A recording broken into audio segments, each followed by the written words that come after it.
Hey everyone, happy Monday. It's July 6th. I hope you had a good July 4th. We went to the pool and ate a brisket down here in Texas. So today, I wanted to ask you a question. What's your hope in? Ultimately speaking, everybody operates from this idea that they have their hope in something. The question that everybody ultimately is asked is that thing that you have your hope in rock solid? Can you count on it? Does it make sense? So with that, what is your hope in? Take a minute to think about it. What gives me the sense of satisfaction, of validation as I go to bed at night, as I wake up, as I walk around? Is it I'm a good parent? Is it I'm a good son or daughter? Is it I'm a good husband, a good wife? I'm a good worker. I saved a lot. I've managed my finances well. I'm good at this sport. I would submit to you that there are so many people that have been in that position and all of it goes away and they say, I realize now that that thing that I had my hope in was fleeting, was superfluous, not real. It was tangible in the sense that you tasted it. It was a great experience, but when push comes to shove, it can't sustain you. And that is the thing the gospel levels. The gospel, what Christians have our hope in, says that there's nothing you can do good to justify your position in heaven. It is only done and only accomplished based on our faith in what Christ has done. Now that's where it becomes really good news, because if you tried to stack up your deeds against a holy God, you would always be left wanting. You would end up in some sort of karmic religion where you can't ever be sure you're saved, that you've made it, but you're just trying to outwork your bad deeds. But if you stack it up against a holy God, one black speck against a full white backdrop stands out. And that's exactly the way our souls are.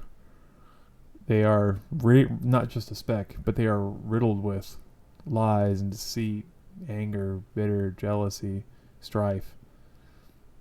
As you get older, people do even more heinous things. They all stem from these concepts. But that's why this side of people putting their hope in these good things is it.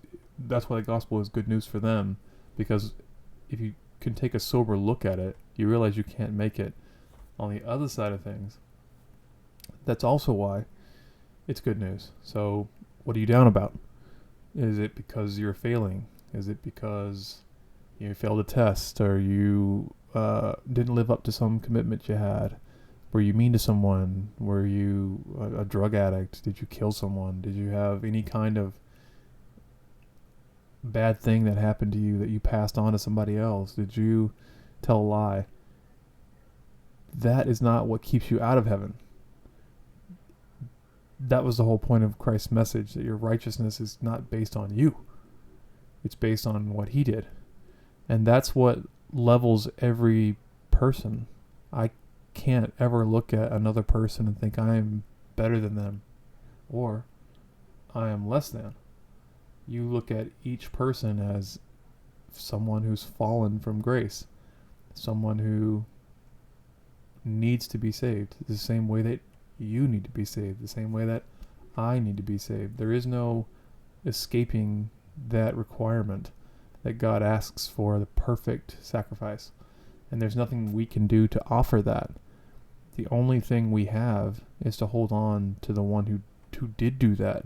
And so that's what lets me look at somebody who's not like me and see them as the same as me. And that's the great leveling that happens inside Scripture, is that there is no one person, spiritually speaking, that's different. We are all in the exact same boat. We are all As Isaiah said, all of us have fallen, and all of our righteousness is as filthy rags. And Paul hammers that point. Even Jesus to his disciples when he says, unless you are washed by me, you will never have a share with me, to Peter. And that, particularly today, seems to be the thing that most people miss.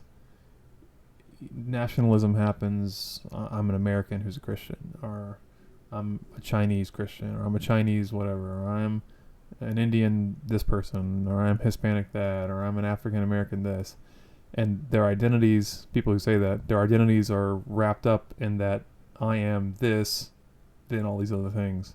And so you can't ever get at that because you will always be different on that level.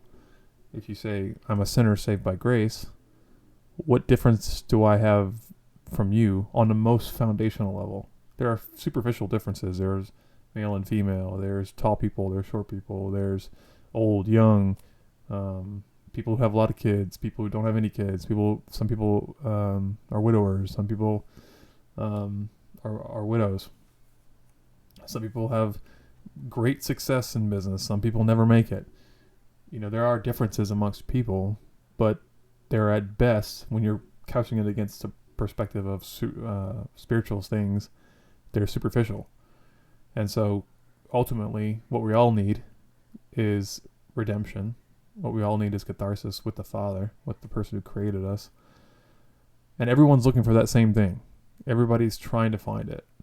If you're not a Christian, I'd encourage you to drop a comment below, hit me up. I'm happy to talk with you. Find a good Bible-based church around you. Go and talk with somebody about it. But the hope that you get is a never-ending, exhaustible fuel. That it's a river that never runs dry, and that's the thing that you're given inside the gospel. So let me know what you guys think. Hope you had a good Monday and a good 4th. We'll catch you guys on the next one.